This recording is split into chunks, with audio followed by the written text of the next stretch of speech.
The job you have, for those that are not familiar, at least the core of it, is sort of a unique connector job between fans and players and agents and league executives and owners.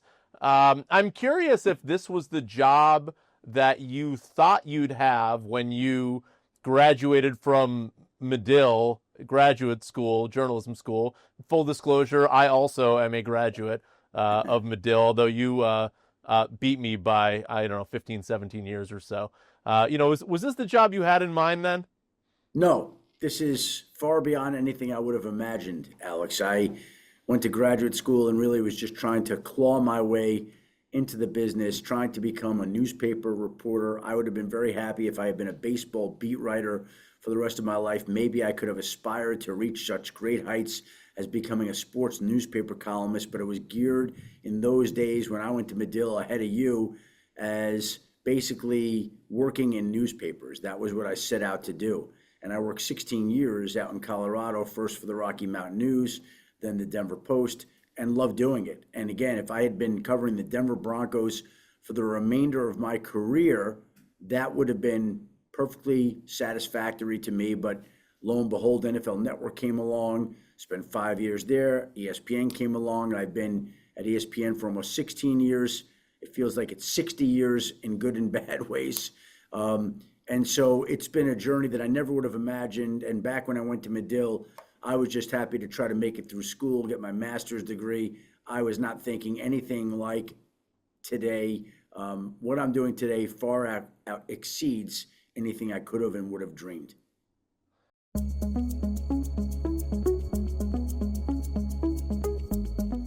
You have 11.5 million Twitter followers. I checked. That is roughly the population of Belgium. And I'm curious, is it that's such an important part of your job? And we saw on the first day of NFL free agency when Twitter went down that, there are parts of the job where you really need that social media service to do it. Is that at all frustrating to you? Like, this would be cleaner if Disney owned Twitter, right? But you're now reliant on somebody else's company to do your job. Well, Alex, it's funny you say that on a couple of levels. First of all, I'm very big in Belgium, and it's nice that all of Belgium follows me, and I've got the support of an entire country. Beyond that, on the first day of free agency, when Twitter and X did go down, it was really crazy how much we've all come to rely on that. And a couple of years ago, my great friend and former coworker, Adrian Wojnarowski, and I, we were pushing ESPN to establish an alert system, much like Twitter has for notifications. And we were talking to them about establishing an alert system so that when we got breaking news, we could post it on ESPN's alert system. And ESPN created this system literally a couple of weeks before free agency. And it's still obviously in its embryonic stages, just getting off the ground. But I love now getting a breaking news story and tweeting it out on the ESPN alert system. It's gained some traction. And the truth of the matter is we were late to the party probably. We should have had this implemented a little while back. We certainly tried to do that, but it's not a simple process, and it took till now. But on that first day of free agency, when Twitter was down, I was able to post all these news alerts on the ESPN Breaking News app. I was able to post on Instagram. I've got an Instagram account that probably, I'm trying to think of something, not Belgium, but a much, much smaller country. I have the following of a much smaller country on Instagram, and also have set up on Facebook and Threads. But look, I've spent my entire career building up those platforms and trying to establish followings and trying to work hard. And now, fortunately, we've got this ESPN alert system that hopefully will continue to gain traction.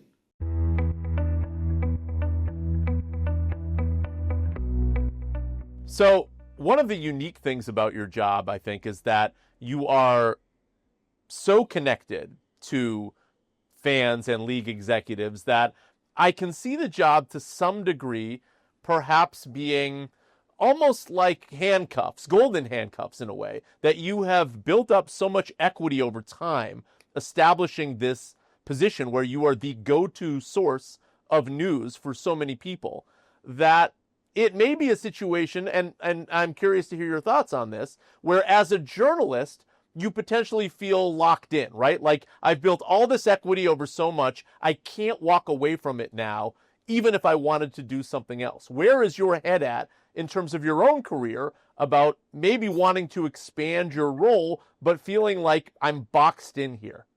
Exactly what you're saying. So you kind of read my mind. That's a very thoughtful question, Alex. And I would say that captures to a certain extent exactly the way that I feel. Like, I love my job. I'm blessed and privileged. Again, it's beyond anything I would have imagined. But what do I do in the future? Like, what do you want to do? What can you do? Do you want to walk away from something you've spent 35 years building? Is that worth it to you?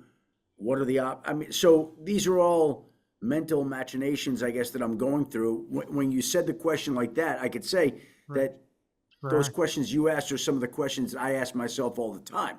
So I don't have the answers. We're constantly going through them. Again, I feel incredibly privileged to be doing this. Like, I never thought of it the way you described it, connecting people, but it's true, right? Because fans are getting these alerts, and I'm fortunate enough to be able to talk to these owners and front office executives and coaches and players and agents and all these people that are involved in football. So you're taking them and you're connecting them to the fans, and you're in the middle of that, and it's kind of cool when you describe it and think about it in the way that you just did. And you're also right. There has been so much that's gone into building this up to create the platforms that we have. A nation the size of Long Island on Instagram follows me, basically, Alex. Not Belgium, but it's not bad.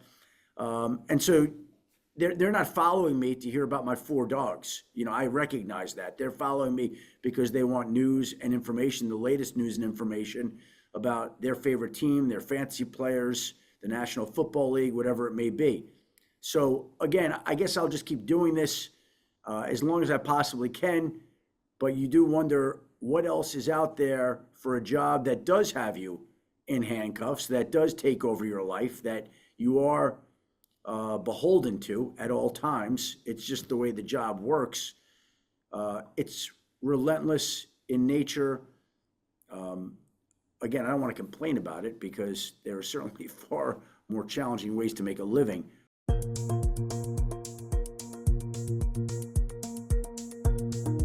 We saw your colleague, Adrian Wojciechowski, Woj, who kind of does a similar thing to you in basketball, and he quit, basically. He said, enough now. Like, this took over my life too much. Do you ever feel that way? Do you feel burnt out at all? Well, Woj and I had many conversations about this, and as he was going through it, and we were discussing it, I understood what he meant, but I think my credit card bills are larger than his, and so I can't afford to walk away from it at this point in time.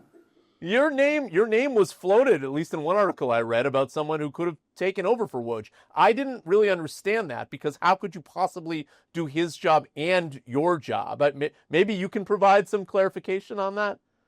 Oh, I actually think it's very doable. Very doable. I think that Woj's skill, as a newsman, as an insider, you understand how the business works, and you understand the relationships that make it all possible. And big stories are big stories, whether they're in football, basketball, baseball, hockey, golf, whatever it may be.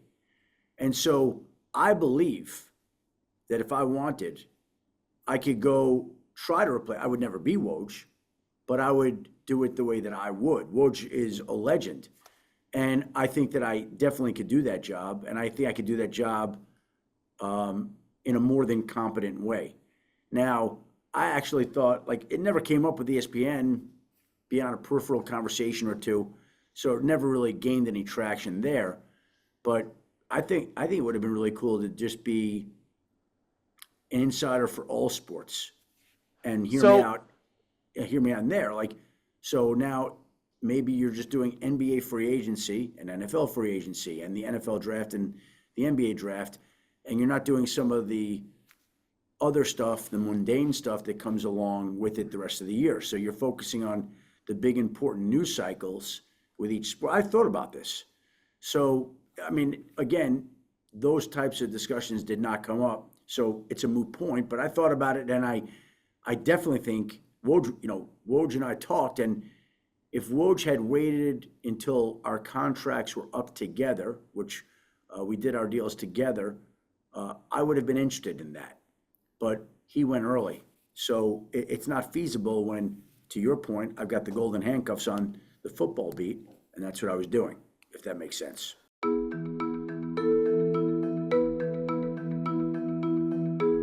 The one thing we have seen, and this is a sports media trend, is that for a media company's biggest stars, new platforms open up. We've seen it most recently with Stephen A. Smith, where he has a job at ESPN, but he also has a platform outside of ESPN. And I'm curious, for your next contract, is that appealing to you? And it kind of leads to the question of how much do you need ESPN and how much does ESPN need you? These kinds of things come up all the time. They're assessed every time a deal is up. I've loved working at ESPN. It's been a tremendous home for 16 years. We'll see what happens in the future. Hopefully they'll want me back, and hopefully the relationship will continue. But you always are assessing all those things. When Woj left, I had all these people that asked me, "Oh, does this mean you're going to become the general manager for Michigan, where I went to undergrad?" And no, I'm not planning to do that. I've had teams talk to me about coming to work for their teams. I'm not planning to. But all these things you wonder and think about. I've done this for 35 plus years. It's a long time. Yeah. It's a long, and I've loved it, and it's been a blessing. We'll see. We'll see where it all goes.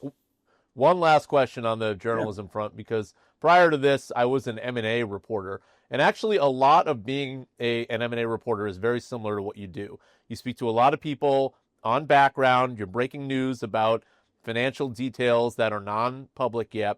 And in my relatively short career, what I found was that in the beginning, it's a major grind. And as you get better at it, slowly some of the news starts trickling toward you, and it's not as much of a grind anymore. And I'm curious, in your arc now as a reporter, how much of it is still a grind from you versus the information now coming to you without the same degree of hustle as maybe you had to do earlier in your career? Well, I think there is information that does come to you that you don't have to hustle for. I would admit that. But the job in and of itself is a grind. There's no other way to do it. Like, you can't do a job and not grind at it. I don't care how long you've been doing it. There's just too much going on. There's too many calls to make, too much work to do. Boy, you've asked some really deep philosophical questions here, Alex. Well, we do in some way, Adam. We kind of do the same thing, or and that's why the questions are the same questions that I ask myself. It's just you're at sort of at a heightened form of it. Well, yeah. I mean, like I say, you've asked things that I have wondered about and will continue to wonder about. I think that you were talking about being an M&A reporter, and I'm an NFL reporter, and I would think that in many ways any reporter has to grind, just like anybody in any line of work. You have to grind to get that information. And I don't care if it's a political reporter or a legal reporter or an entertainment reporter. These jobs all have to be pretty similar. And that's why I felt like I could have done Woj's job. Not like him, but I could have done it.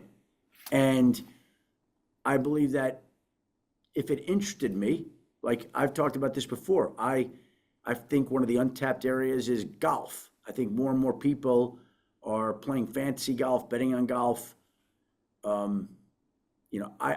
I love doing that. I play in a fantasy golf league, and I feel like there's not as much news information. Like you'll be in a tournament, and we're 2 rounds in, and I'm hearing, oh, Hideki Matsuyama's wrist is bothering. I'm like, why did I not know that before I picked him in my fantasy lineup? And so, Yeah. to me, there's a space there. The football space is so saturated right now. There's so many reporters in there. There aren't many people in other lines of work. So these are things I've thought about too. Like, maybe CNBC Sport will, have me come over and be an insider for them. Alex, maybe we could team up together and try to take on the world. M&As, golf, basket, whatever it may be. Yeah, 10 years from now, people will rewatch this interview, and this is where it all started.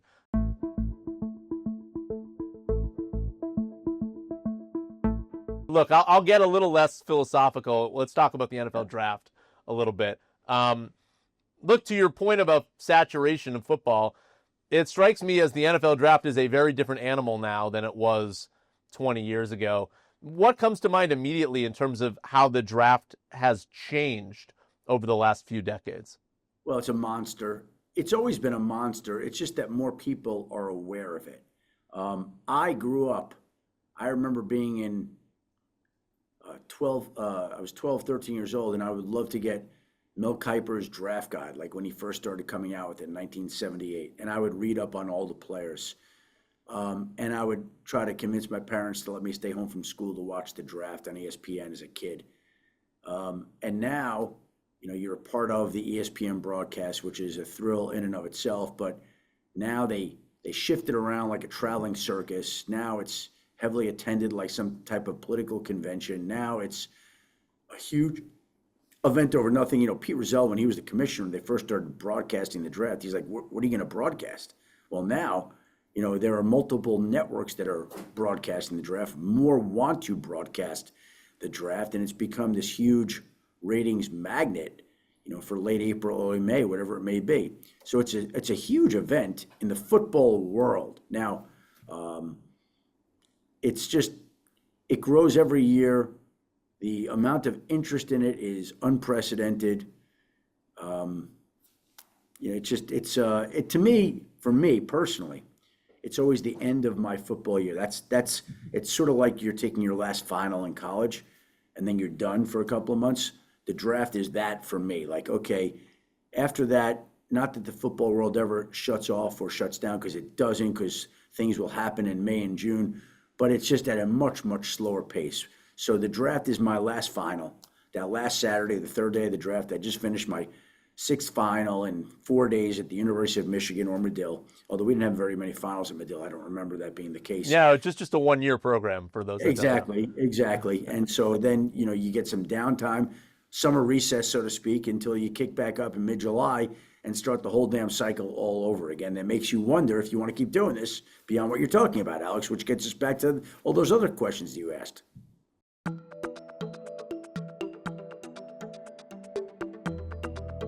Well, here's what fascinates me about the NFL draft, which is that we have seen such a boom in analytics over the years, right? I mean, you have some of the smartest people in the country have gone into sports to study data, study trends. Yeah.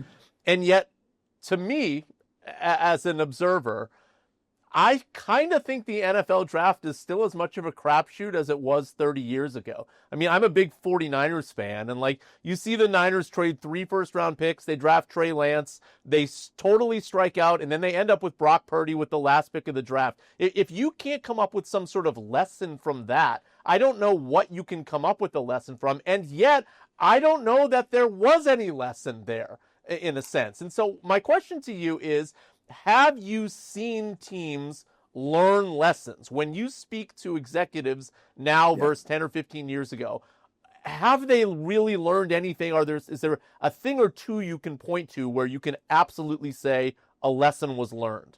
Yeah, I'll tell you, I don't know that there's a lesson. I'm sure that every general manager is better off for having gone through however many drafts he has. But I don't care how good a general manager there is.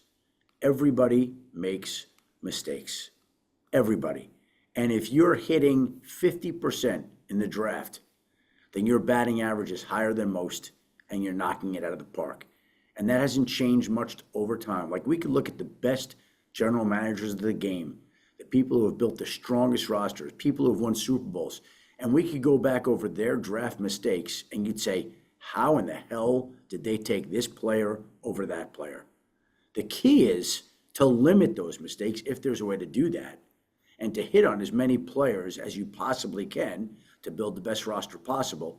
And you know what? The truth of the matter is you need luck. You bring up Brock Purdy and the 49ers. There's a story that people don't even realize. Like, they had a quarterback and a safety that they liked that year in the 7th round. And I think they might have gone for the safety, except shortly before their pick, the safety was picked, and they were left to pick Brock Purdy. So it just sort of happens that way. Like, everybody needs a little bit of luck. You got to be good. They at least had assessed Brock Purdy higher than anybody else had. Nobody else drafted him. They had a 3rd-round grade on Brock Purdy. And there he was sitting in the 7th round. They also had a high grade on that safety that went. And so Brock Purdy happened to fall into their lap. It bailed them out on the Trey Lance trade. It worked out wonderfully well. They had a great run.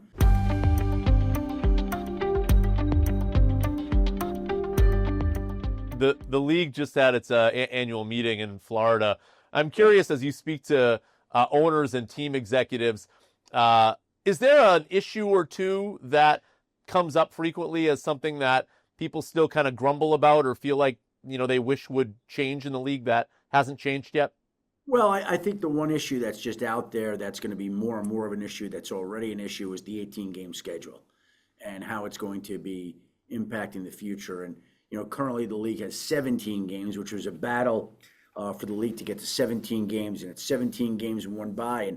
And there are a lot of people opposed to 18 games, and that's fine. I agree with that. Like, that's crazy to ask players to play 18 games, except when you think about it like this. Okay, if and when the league adds 18 games, which it will at some point in time, Alex, okay? Breaking news, it's going to add 18 games. When 18 games comes, I say to you like this. Okay, there's 18 games. Now the league can go siphon off a 16-game international package. Let's just say most every team is going to be playing an international game as the 18th game. And we're going to take that 18th game, put it into a package of 16 games, sell that package to Netflix for, what are we going to sell that for in 3-4 years? $2 billion, Alex, right? So we're going to have $2 more billion into the potty for everybody to collect from. And you say to the players, would you rather have 17 games and 1 bye, or 18 games and 2 byes and a lot of money? Which one do you think sounds more attractive, Alex, despite the fact that it's 18 games? So they're going to spin it in a way that makes the 18 games even more attractive than 17 games, makes it more palatable, more lucrative. And I think that that's going to be an issue. It's an issue that's already hanging out there. It's an issue that's going to gain more and more traction and momentum. And that's where I eventually would guess it winds up going. 18 games, 16-game international package, 2 bye weeks, more money. There we go.